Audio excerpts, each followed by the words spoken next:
Dështimet e qeverisë fatkeqësisht qytetarët po I paguajnë me jetë, tha kryetari I LSDM-s Venko Filipçe, duke kritikuar mënyrën se si po menaxhohet situata me ethet e Nilit perëndimor në Shkup.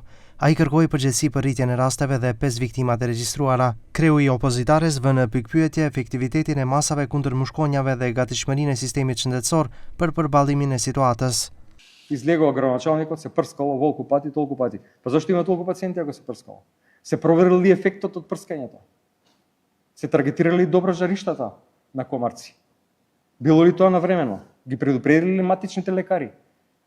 По кои протоколи да работат да препознаваат рани симптоми? Ги предупредили ли старите луѓе на време? Се спремил ли здравствениот систем да превземе mnogo pacienti. Edhe opozitarja BDI kërkon përgjegjësi dhe një përgjigje të koordinuar nga qeveria për përshkallëzimin e rasteve me virusin e Nilit perëndimor në vend. Nga partia opozitare kërkojnë transparencë për masat e ndërmarra mbi shqyrjen epidemiologjike dhe koordinimin institucional për parandalimin e përhapjes së virusit. Bashkimi Demokratik për Integrim kërkon aktivizimin e menjëhershëm të planit kombëtar për përballjen me virusin e Nilit perëndimor. Mbikëqyrje të përforcuar epidemiologjike dhe kontroll sistematik të mushkonjave e veçanërisht në zonat me rrezik të shtuar.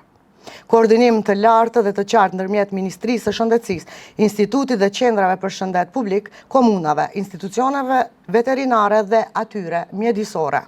Informim të rregullt të publikut për numrin e të prekurve, zonat me rrezik dhe masat që po ndërmerren. Publikimin e të gjitha kontratave për dezinfektim, kompanive të angazhuara dhe shumave të paguara, datave të spërkatjes dhe zonave të trajtuara. Kryetari I Shkupit Orce Gjorgjevski paraprakisht I ka hedhur poshtë akuzat e opozitës për menaxhimin e situatës me virusin e Nilit perëndimor, duke theksuar se dezinsektimi kundër mushkonjave këtë vit ka nisur më herët dhe është zhvilluar sipas programit dhe rekomandimeve shëndetësore.